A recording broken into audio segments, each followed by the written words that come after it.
Halo, apa kabar guys? Hari ini Bang Aoy akan mereview salah satu film horor yang berjudul Scott's Guide to the Zombie Lantas Apocalypse. seperti apa seremnya film ini? Tanpa perlu berlama-lama lagi, mari kita saksikan guys.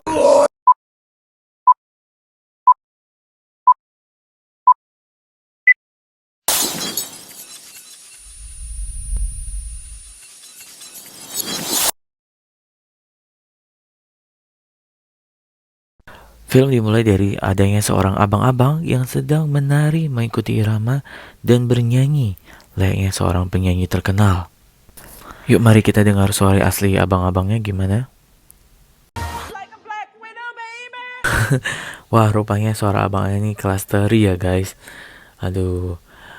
Oke, terus adegan berlanjut dengan abang-abang ini yang menggoda seorang peneliti di dalam lab. Karena kesal tidak digubris oleh si peneliti, si abang-abang ini pun masuk ke dalam labnya dan langsung mengajak si peneliti berbicara. Namun bukan sambutan hangat yang diterima si abang-abang ini. Sambil berjalan, si peneliti pun mengingatkan agar si abang ini tidak mengganggu atau menyentuh barang apapun yang ada di sana.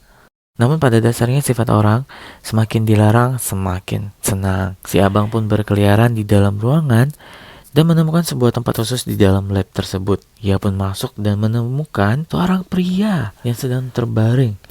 Abang kita ini mengira bahwa sang pria sedang koma. Namun tiba-tiba tangannya si pria bergerak guys. Abang kita pun terkaget dan akhirnya terjatuh dan tidak sengaja menabrak sebuah alat yang ada di sana. Karena merasa takut bahwa alat itu akan rusak, sang abang pun langsung berusaha memperbaiki cara kerja alat tersebut dengan memencet tombol yang ada di sana. Namun alat tersebut malah makin rusak guys. Dan pastinya si abang setelah ini akan mendapat kuliah 7 menit dari bapak yang kepalanya licin tadi. Karena khawatir bahwa sang pria akan meninggal, abang kita ini pun mengambil inisiatif untuk memberikan napas bantuan. Ya, dari mulut ke mulut ya. Namun setelah dibuka mulutnya, rupanya abang kita ini tidak mampu menahan rasa bau yang muncul dari pria ini. Akhirnya ia pun memberikan permen dan dengan kuat menekan perut sang pria. Dan secara tidak langsung, perut pria tersebut pun meledak guys. Tangan sang abang pun masuk ke dalam. Dan seketika itu juga, sang pria bangun dan langsung menghajar abang kita. Tampaknya si pria telah berubah menjadi zombie. Ia pun menggigit sang abang dan akhirnya sang abang pun meninggoy.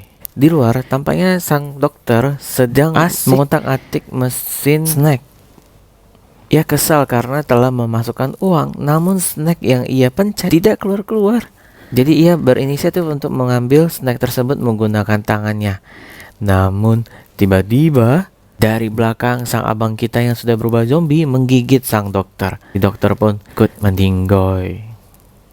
Bukan meninggoy, tapi menjadi zombie. Dan setelah itu film pun dimulai. Di tempat lain tampak 3 orang pemuda yang terdiri atas Augie, Carter, dan Ben beserta bapak pemandu sedang melakukan rekrutmen untuk mengajak orang baru bergabung ke dalam pramuka mereka. Namun sepertinya di SMA tersebut tidak ada satupun yang tertarik untuk menjadi anggota pramuka sama seperti mereka. Tetapi rupanya hari itu begitu spesial buat Augie karena ia akan mendapat penghargaan tertinggi di bidang pramuka dan penghargaan itu adalah Connor Badge. Di dalam perjalanan pulang, rupanya terkuak kalau Ben dan Carter selama ini mengikuti pramuka karena ingin menemani Augie. Ya, rupanya mereka tidak senang karena itu bukan keinginan mereka sendiri. Si Carter malah mengatakan kepada Ben bahwa seharusnya mereka bersenang-senang. Namun tidak lama setelah itu, ada seekor rusa yang melintas. Dan Ben pun langsung menginjak rem dan tidak sengaja menabrak rusa tersebut. Ben pun menghentikan mobilnya dan turun untuk memeriksa keadaan rusa tersebut. Namun ternyata rusa tersebut telah EO dan begitu juga dengan ban mobilnya yang kempes. Akhirnya ia pun berusaha untuk mengganti ban mobil tersebut dengan ban cadangan. Tidak lama datanglah kakaknya si Carter. Ya, si Carter ini memanggil kakaknya. Nah, rupanya si Ben ini adalah pemuja rahasia kakaknya Carter ya, guys. Nah, kenalkan kakaknya Carter ini bernama Kendall.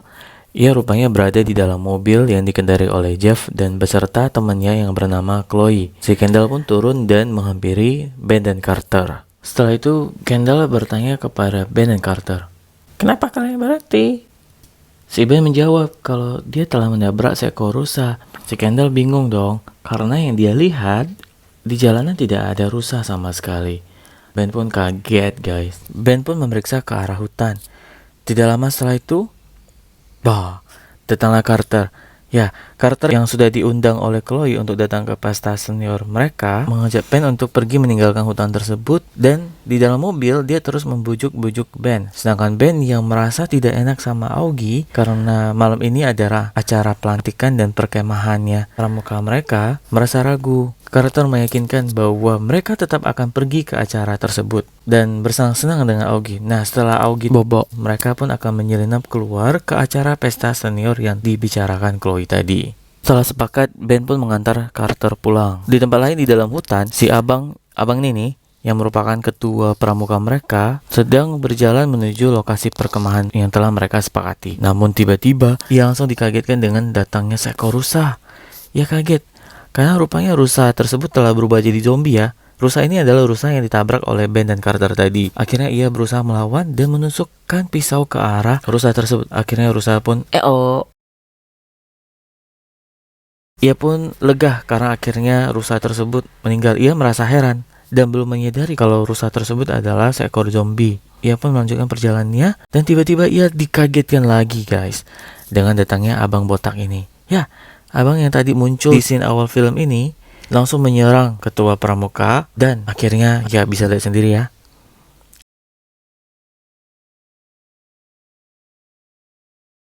Sore harinya Ben telah menjemput Carter.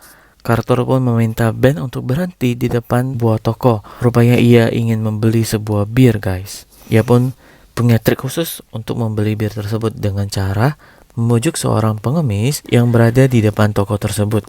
Pengemis tersebut pun kegirangan dan langsung membawa uang yang diberikan Carter ke dalam toko. Namun rupanya bukan membeli bir, ia malah bersenang-senang di dalam toko sambil membeli barang-barang yang bukan diminta oleh Carter. Carter pun kebingungan, ia pun masuk ke dalam toko tersebut dan berusaha untuk mengambil uangnya kembali. Tidak lama setelah itu datanglah Dennis. Dennis pun akhirnya membantu Ben dan Carter untuk membeli bir dan membayar barang tersebut. Ben dan Carter pun berpisah dengan Dennis. Setelah itu Ben dan Carter melanjutkan perjalanan menuju hutan yang telah menjadi lokasi perkemahan pramuka mereka. Akhirnya mereka pun bertemu dengan Augie. Nah, di situ mereka menyadari kalau bapak ketua belum datang sama sekali. Dan Augie berpikir kalau itu mungkin saja adalah ujian bagi dirinya karena hari itu adalah pelantikan buat dirinya. Karena merasa pede kalau itu adalah ujian, mereka pun akhirnya melanjutkan untuk membangun tenda dan melakukan hal-hal senang lainnya seperti ini.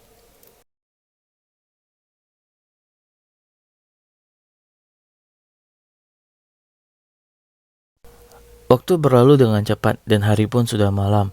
Mereka bertiga pun menyadari kalau di tengah hutan tersebut rupanya tidak ada sinyal di HP mereka. Tidak lama, Carter pergi sebentar untuk buang air kecil dan kembali ketika Augie dan Ben tertidur.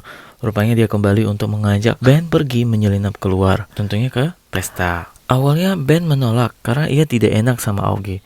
Namun Carter membujuknya lagi dan akhirnya mereka pun pergi. Nah, ketika mereka menghidupkan mobil, rupanya Augie sudah berada di depan mobil mereka. Augie kesal dan Augie pun pergi meninggalkan mereka. Augie rupanya mengetahui bahwa Ben dan Carter akan pergi ke acara pesta tersebut. Selama ini dia hanya pura-pura diam dan ia lebih kecewa lagi mengetahui bahwa dua sahabat baiknya akan pergi meninggalkannya sendirian di dalam hutan. Di momen ini, Carter akhirnya jujur dan mengatakan kepada Augie bahwa mereka berdua akan berhenti mengikuti pramuka. Di sisi lain, Kendall mencari Carter karena rupanya Carter belum datang. Kendall bertanya kepada Jeff dan Chloe. Dan di situ kita bisa lihat ya kalau Jeff dan Chloe rupanya tertawa, tersenyum. Sepertinya ada sesuatu yang jahat yang telah mereka rencanakan. Tidak lama setelah itu, Ben dan Carter pun akhirnya pergi meninggalkan Augie. Di jalan mereka menyadari sesuatu. Di jalan, Ben menyadari ada yang aneh, terutama dengan radio dan suasana kota yang terlihat sangat sepi. Dan tidak lama, Carter menyuruh Ben untuk berhenti di minimarket yang mereka pergi tadi pagi. Rupanya di depan minimarket itu mereka akan berganti pakaian. Namun ketika akan mengganti pakaian, Carter menyadari kalau ternyata ada sebuah klub yang tidak ada penjaganya di depan. Akhirnya ia langsung mengajak Ben menuju ke dalam klub tersebut. Ya, rupanya itu adalah klub penari eksotis guys. Ya, dimana di sini banyak penari-penari handal yang pandai menari-nari untuk memanjakan mata pria dewasa. Tidak lama setelah itu, mereka dikejar oleh zombie penari dan zombie pengawal. Di sini Carter terpisah dengan Ben ya, karena Ben berusaha menghindar dari zombie tersebut dengan cara bersembunyi di dalam WC. Sedangkan Carter dikejar oleh zombie wanita. Tidak lama datanglah Dennis. Dennis menembakkan senapan ke arah pria tersebut. Kepala pria tersebut pun modar guys, dan akhirnya zombie tersebut meninggal. Ben pun terselamatkan. Begitu juga dengan Carter yang berhasil menusukkan pecahan botol ke atas kepala wanita tersebut. Di tempat lain rupanya Augie telah meninggalkan hutan dan menuju ke rumah Bapak Ketua. Ia memanggil-manggil Bapak Ketua, tetapi tidak ada yang menjawab. Akhirnya ia pun masuk ke dalam. Di dalam rupanya ia memakan makanan yang ada di dalam rumah Bapak Ketua, dan ia pun menuliskan sebuah pesan singkat untuk Bapak Ketua bahwa dia berharap bahwa semua baik-baik saja, dan ia pun menuliskan kalau dia cuma mampir bentar. Tidak lama setelah itu ia sakit perut guys. Ia pun dengan seenaknya berak di WC-nya Bapak Ketua. Ketika Augie akan pergi dari rumahnya Bapak Ketua, rupanya Bapak Ketua sudah ada di depan pintu saja guys. Ia pun kaget. Dan ia pun menyadari kalau ternyata Bapak Ketua ini sangat aneh ya. Dan Bapak Ketua ini berusaha menggigit Augie.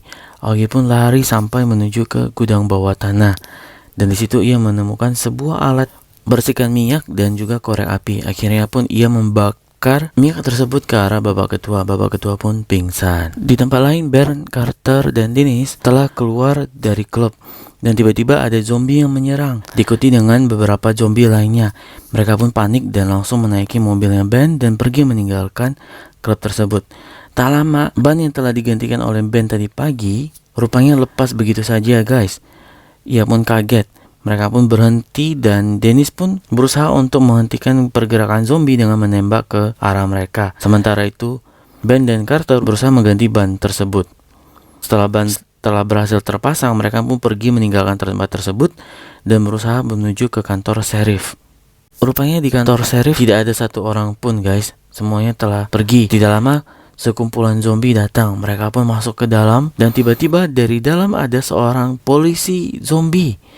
Ia pun menembakkan senjata ke arah mereka dan mereka pun berusaha melawan. Dan tiba-tiba Carter menemukan ide untuk mengambil kapak yang ada di sana dan menebas ke arah kepalanya zombie ke polisi tersebut. Tapi sekumpulan zombie yang telah ditahan menggunakan pintu berhasil masuk dan berusaha mengejar mereka. Mereka pun berlari dengan kencang menuju ke dalam sel penjara dan berusaha bersembunyi di dalam. Tentunya dengan mengunci sel penjara tersebut. Di tempat lain, Augie telah berhasil mengikat ke zombie ketua. Rupanya zombie ketua ini belum meninggal ya guys. Ia masih berusaha untuk menggigit Augie. Augie pun menyadari kalau ternyata kepalanya ini tidak ada rambut ya. Jadi ia pun segera mengambil rambut palsu tersebut dan memakaikannya kepada Bapak Ketua. Ia pun pergi untuk mencari Ben dan Carter. Rupanya Augie mengetahui posisi Ben dan Carter dengan melihat mobil yang ditumpangi oleh Ben. Ia pun berusaha menghidupkan radio pada salah satu mobil tersebut dan akhirnya segerombolan zombie yang berada di depan sel Ben, Carter, dan Dennis pergi meninggalkan mereka dan mencari sumber suara. Augie yang berada di dekat mobil tersebut pun berusaha untuk mengendap-endap. Namun sialnya mobil yang ia sentuh berbunyi guys alarmnya. Sontak saja semua zombie pun berusaha mengejar Augie.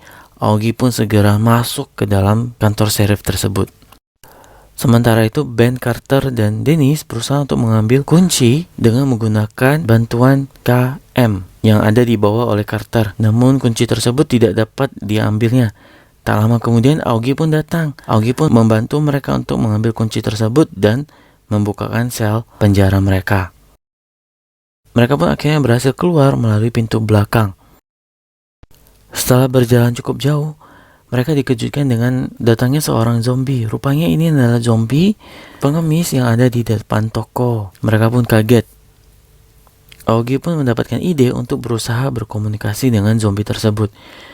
Ia pun berusaha untuk berbicara menggunakan bahasa zombie. Ya agak konyol ya. Namun rupanya hal ini direspon positif. Tak lama kemudian Augie pun menemukan ide dengan melihat Britney Spears yang ada di baju pengemis tersebut. Ia pun bernyanyi untuk zombie tersebut. Tak lama, Carter yang terhanyut di dalam lagu tersebut pun menyanyikan lagu tersebut beriringan dengan Augie dan diikuti oleh zombie tersebut. Tak lama kemudian datanglah polisi militer. Polisi militer tersebut pun menembak ke arah kepala zombie tersebut. Zombie tersebut pun meninggoy. Ia pun membawa mereka semua untuk pergi menuju lokasi pesta yang diberitahukan oleh Jeff dan Chloe kepada Carter. Sesampainya di sana, rupanya mereka diberi alamat palsu, guys. Carter pun tidak percaya kalau ternyata ia telah ditipu. Ben pun memberitahukan bahwa bisa jadi mereka ditipu karena memang mereka tidak mau mengajak Ben, Carter, dan Augie ke dalam pesta tersebut karena mereka cuma sekumpulan anak pramuka. Ya, rupanya anak pramuka ini cukup diremehkan ya di sekolah mereka. Dan di tempat lain, rupanya di dalam mobil, si polisi militer ini telah berubah menjadi zombie. Ia pun berusaha menggigit Dennis. Dennis yang memang tangguh berhasil menggeprekkan kepala polisi militer tersebut. Polisi militer tersebut pun akhirnya meninggoy. Mereka pun akhirnya menggunakan mobil polisi militer tersebut untuk pergi ke rumah Carter. Ya, tujuannya untuk menemukan buku diari yang ditulis oleh Kendall, kakaknya Carter, untuk mengetahui lokasi pesta rahasia tersebut. Di rumah Carter ada banyak sekali zombie, jadi mereka harus mengendap-endap untuk dapat masuk ke dalam rumah. Ya, nah sesampainya di kamarnya kakaknya Carter, mereka juga harus menemukan buku diari tersebut. Wah, rupanya ini sangat susah ya, apalagi untuk kamar yang seperti ini nih. Setelah berusaha mencari beberapa lama, ternyata buku diarinya ada di lemari pakaiannya kakaknya Carter. Setelah berhasil menemukan buku diari tersebut, mereka pun keluar meninggalkan rumah Carter dan menuju ke pesta tersebut untuk menjemput si Kendall. Sesaat sebelum mereka sampai, rupanya ada seorang zombie yang masuk. Ia pun menggigit pacar Chloe dan juga menggigit Chloe. Dan ini langkah awal di mana suasana pesta mulai menjadi kacau. Sesudah digigit, otomatis Chloe berubah dong. Ia pun menggigit Jeff di depan mata Kendall. Kendall kaget. Kendall pun akhirnya berlari menuju ke pintu. Rupanya di depan pintu sudah ada segerombolan zombie, guys. Tak lama semua zombie itu pun bergegas masuk ke dalam pesta. Semua orang pun berhamburan berlarian. Kemudian datanglah Ben, Carter, dan Augie. Ya, mereka bertiga datang untuk menyelamatkan si Kendall. Dan dari adegan ini kita bisa lihat ya, rupanya mereka bertiga telah dibekali dengan peralatan senjata yang sangat lengkap dan kemampuan mereka masing-masing. Setelah itu Carter pun berhadapan dengan Chloe. Carter yang kaget karena Chloe telah berubah menjadi zombie langsung menembak ke arah kepala Chloe. Chloe pun langsung meninggoy. Nah, sedangkan Ben harus berhadapan dengan Jeff. Ben yang sudah lihai menggunakan alat pembasmi zombinya melemparkan alat pembasmi tersebut dan langsung saja menebas kepalanya Jeff. Jeff pun meninggoy. Setelah itu, Ben berlari menuju ke arah Kendall. Ia pun membasmi beberapa zombie yang berada di dekat Kendall. Namun sesaat akan berlari menuju ke arah Kendall, senjatanya Ben ini macet, guys. Ia pun kebingungan. Tidak lama seorang zombie datang berlari ke arah dia. Tapi Augie dan Carter dari belakang berhasil menolong Ben. Ben pun dengan santai bisa menyelamatkan Kendall. Mereka pun akhirnya mengevakuasi semua orang yang ada di sana untuk berlari keluar dari pesta tersebut. Nah, dari sini Ben tiba-tiba mengeluarkan Kendall, tapi ia tetap tinggal di dalam. Ini ia lakukan agar zombie-zombie tidak mengejar Kendall, tapi mengejar dia. Setelah berhasil mengikat pintu tempat Kendall keluar, ia, Augie, dan Carter pun berlari menuju ke lantai paling atas. Dan bisa kita lihat ya, semua zombie mengikuti mereka bertiga. Setelah mereka mencapai ruangan paling atas, rupanya tidak ada jalan keluar lain selain menuju pintu yang tadi mereka tutup. Mereka pun putus asa. Augie pun meminta agar Ben memberikan tasnya, dan ia pun mengeluarkan bom yang ada di dalam tas tersebut. Ia pun berkata kepada mereka berdua bahwasannya apabila mereka tidak bisa keluar hidup-hidup, maka tidak ada cara lain selain meledakkan diri mereka bersamaan dengan zombie tersebut. Di momen ini akhirnya Ben pun mengutarakan pendapatnya bahwa ia sangat senang menjadi anggota pramuka. Senangnya bukan karena bisa bermain atau apa, tapi ia bisa mengenal Carter dan Augie. Dan akhirnya sebelum mereka meledakkan bom, mereka pun mengucapkan salam perpisahan, yaitu salam pramuka. Nah, setelah itu Augie pun berusaha untuk menghidupkan bom tersebut. Namun apa yang terjadi? Rupanya pemantiknya tidak mau menyalakan api, guys. Ia pun berusaha, namun zombie di luar rupanya tidak mampu menahan rasa lapar mereka. Mereka makin mendobrak pintunya. Tiba-tiba dari luar datanglah Dennis. Dennis berkata kepada mereka. Ayo cepat kabur, jangan tunda-tunda lagi. Akhirnya Carter dan Ben pun keluar. Sedangkan Augie masih berusaha menghidupkan api pada bom tersebut. Tak lama setelah Ben dan Carter keluar, pemantik pun bisa menyalakan api. Akhirnya Augie pun turun dan bom pun meledak bersamaan dengan zombie yang masuk ke dalam ruangan tersebut. Dan duar, inilah yang terjadi. Akhirnya mereka bertiga selamat. Tentunya diselamatkan oleh Dennis, dan tak lama pasukan militer pun datang menyelamatkan mereka. Setelah berhasil diselamatkan, mereka pun bisa pergi dengan polisi militer dengan tenang. Keesokan paginya, Ben bertemu dengan Kendall. Ia pun mengutarakan perasaannya dan akhirnya Cipika, Cipiki, dan Cipiteng. Dan film pun Selesai. Oke, terima kasih ya telah menonton alur cerita dari Bang Oi. Sampai jumpa di film berikutnya. Dadah.